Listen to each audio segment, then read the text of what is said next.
and today we are going to be discussing gastritis. So let's slide in. But before we start, I'm going to show you some parts of the stomach that we are going to be focusing on in this lecture. Now follow me. This is our stomach. Don't mind my drawing. So here, this is the fundus. This is the body of the stomach, and this is the antrum. So all I'm going to be discussing will be focusing on these three parts of the stomach, and I hope you photograph this picture in your mind. And let's dive in. So now, what is gastritis?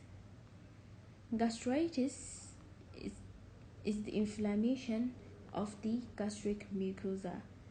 Inflammation of the gastric mucosa. And there are two types of this inflammation, gastritis. Classification, we have two types, which is acute and chronic type. The acute type is also known as the erosive, and the chronic is also known as the non-erosive gastritis. So now let's dive in and see what causes the acute and what causes the chronic, and how is the sequence of the disease course. Okay, so now we have the acute gastritis. So acute gastritis, the word acute means sudden cause. So it means acute mucosal inflammatory process which is accompanied by what? Hemorrhage and erosions of mucosa in severe cases. So it ranges from inflammation of the mucosa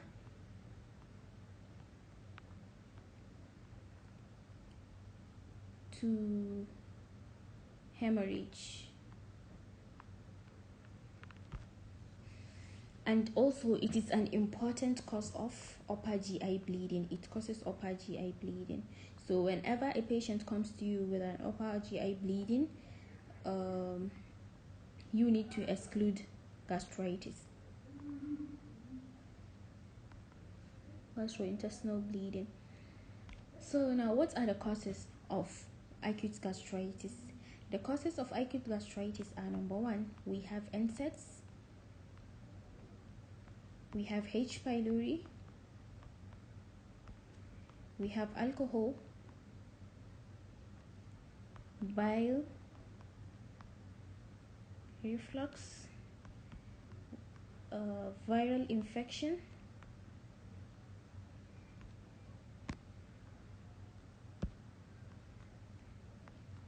and finally we have stress. These are the main causes of gastritis, acute.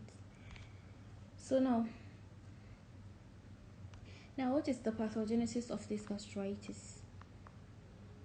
How does the disease occur? When a person is taken or it's infected with any of the causes I just mentioned, there will be inflammation. There will be generation of inflammation, and this inflammation will lead to destruction of the superficial layer of the mucosa. From there will be, if it progresses, there will be full thickness destruction.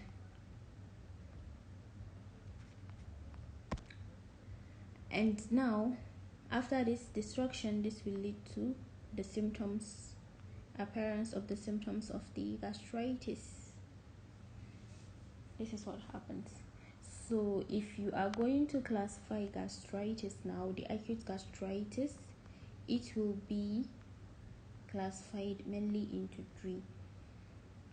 We are going to have acute superficial gastritis, then erosive gastritis, and then ulceration. So in a situation whereby there is only inflammation of the layer, superficial layer of the mucosa, we call this acute superficial gastritis. And when it progresses and it affects the full thickness of the mucosa, it is known as the erosive gastritis. And from there, if it continues, there will be ulceration. That's why from the beginning I told you acute gastritis is also known as the erosive type of gastritis. Now, what are the symptoms of this gastritis, acute gastritis? Its symptoms. There are three ways in which this will present. It can be either asymptomatic. The disease is there but it's not showing symptoms. Or it can be symptomatic.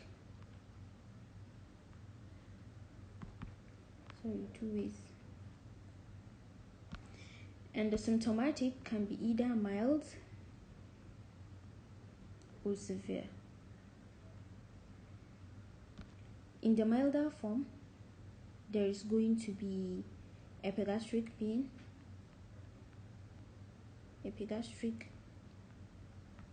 pain, there will be nausea, vomiting, bloating, and in the severe cases there is going to be hematemesis,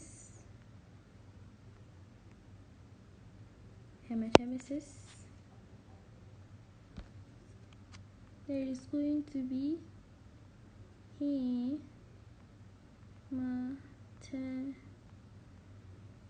hematemesis, and hemorrhage. So now let's dive in and see how in chronic form it affects the stomach, that is the chronic gastritis.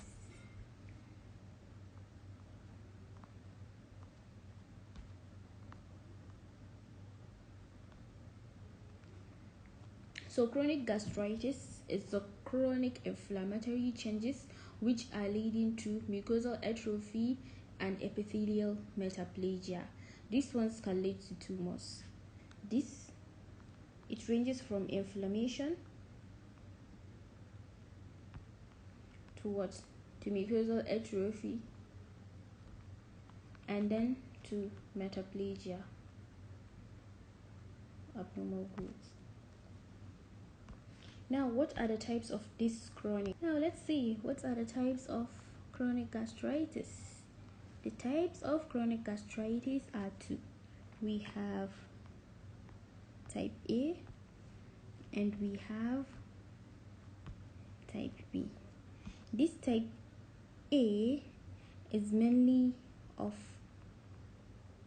autoimmune mediated, and this type B is mainly infectious.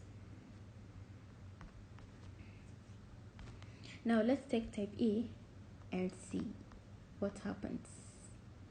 Type A.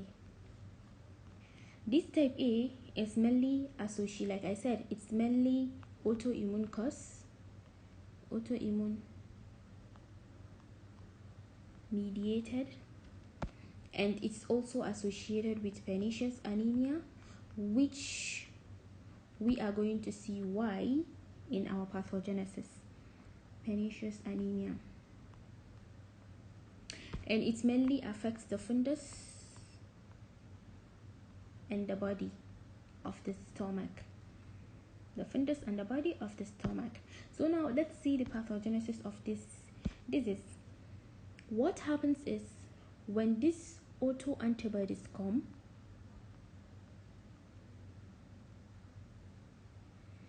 they will go to the parietal cells, in where the body and the fundus of the stomach. So when they attack the parietal cells, what is going to happen? There is going to be destruction of these parietal cells. There will be destruction of these parietal cells. So when the parietal cells are destroyed, then automatically there is going to be lack of acid and intrinsic factor. There will be deficiency of acid plus intrinsic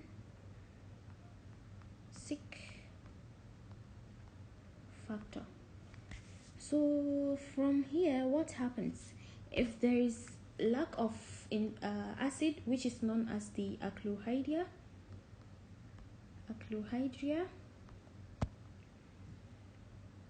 this will lead to increased gastrin excretion. Because of what? There is lack of acid, so the gastrin will be secreted in order to produce the acid more in the stomach. But then the parietal cell has already been destroyed. So what's going to happen is there will be hyperplasia of this gastric mucosa.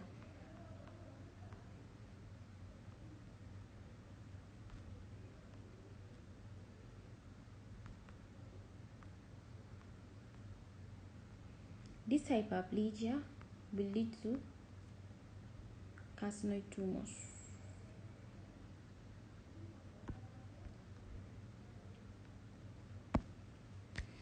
Like I said from the beginning, chronic gastritis leads to atrophy and then metaplasia and then production of abnormal growths.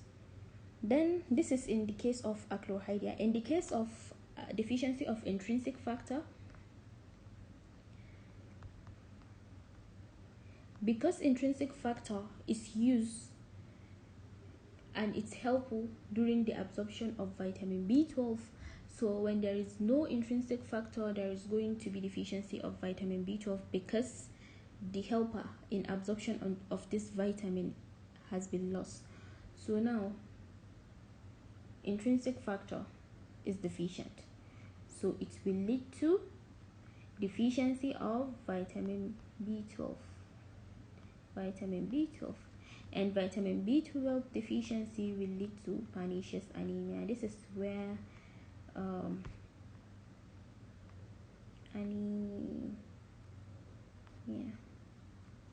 so this is where the association come with type A gastritis and pernicious anemia. So what are these antibodies that attack the gastric mucosa? These antibodies are mainly two. We have the parietal cell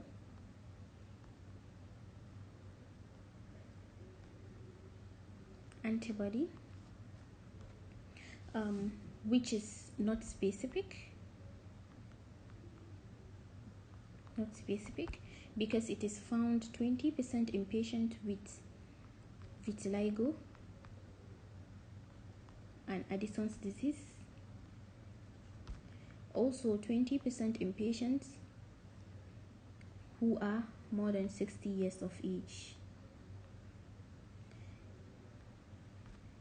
and in 30% of patients who are having thyroid disease. So it's not specific. While the second type of antibody that is found in this type of gastritis is anti-intrinsic factor. intrinsic factor, which is specific than the parietal cell, because 40% is found in patients who are having pernicious anemia.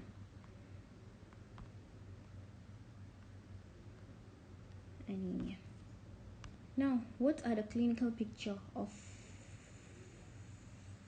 this chronic gastritis?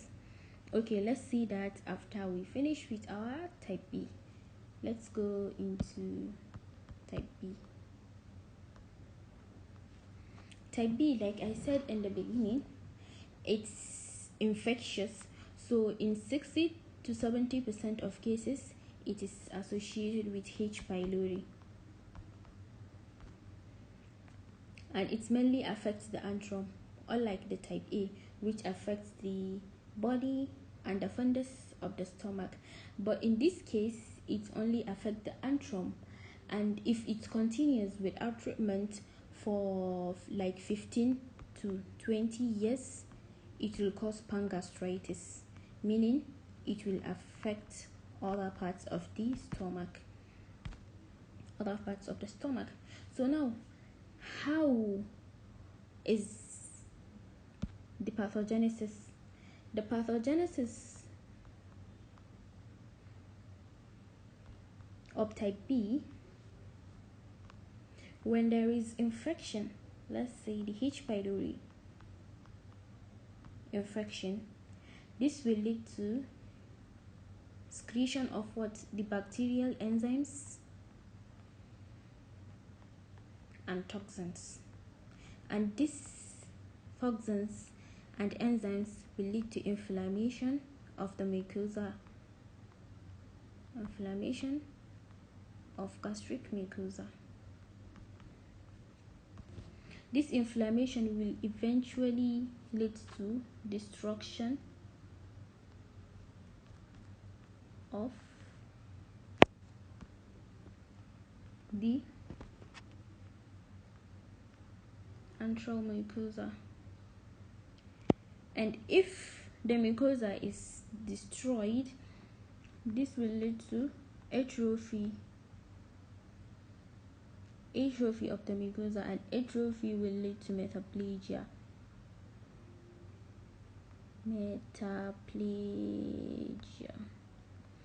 And metaplegia will lead to gastric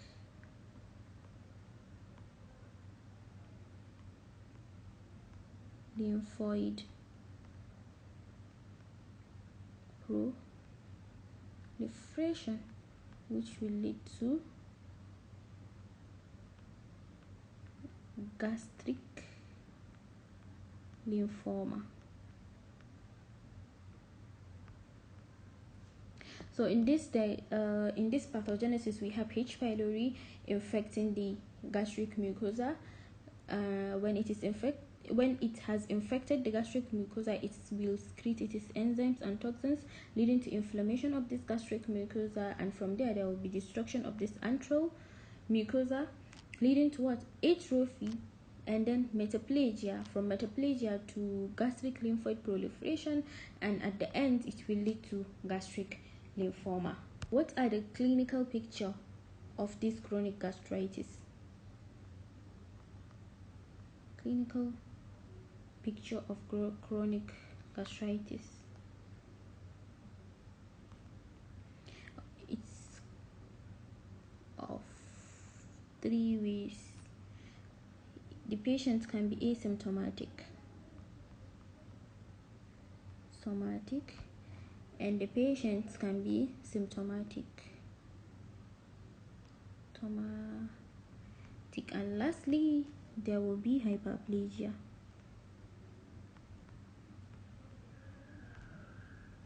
Symptomatic, just like the other one, type A, there is going to be epigastric pain,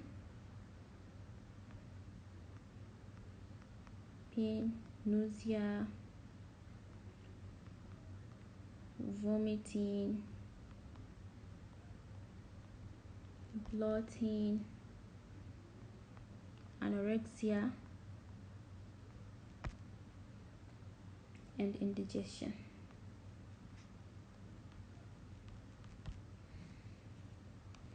Now, how do we investigate a patient with gastritis? The investigation is mainly in two ways. It can be invasive type and non-invasive type. The invasive type is endoscopy, and biopsy. And then the non-invasive type is serology, where you see the antibodies, and urea breath tests, then fecal antigen tests for H. pylori. Tests for H. pylori. Okay, so how do we treat this? Now, how do we treat? Treatment of gastritis. The treatment of gastritis mainly focuses on two steps. We have the general and the specific. The general is mainly focusing on avoidance of all the aggravating factors, which include NSAIDs, smoking, alcohol, avoidance of stress, and give PPI. PPI in patients who are bedridden or having chronic diseases. The specific include H. pylori eradication,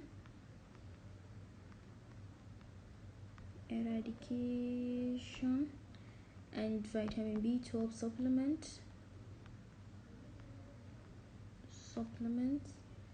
and we can also give antacids, and finally arrests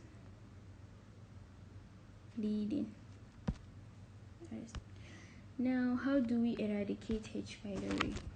Eradication of H. pylori.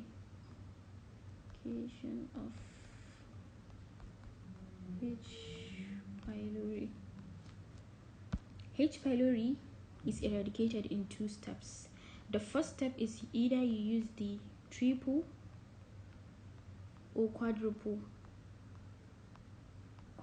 therapy, either of each, and then for 10 to 14 days.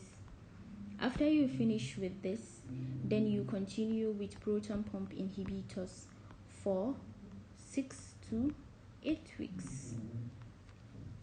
What are the content of this triple and quadruple? The triple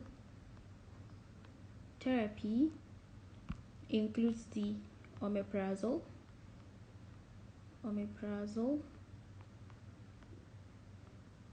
amoxicillin, and clarithromycin.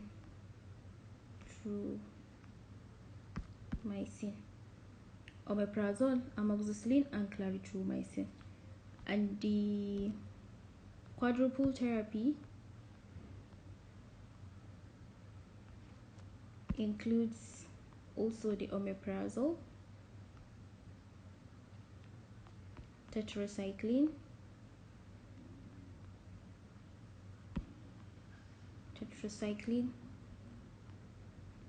metronidazole, and bismuth.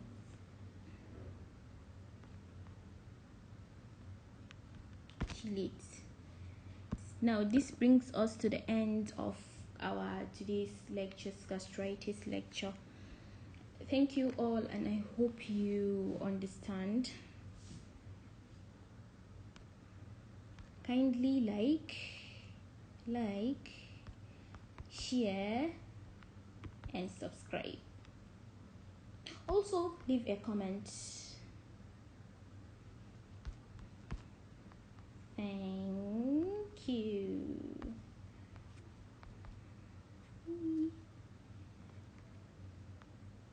Dr. Dada.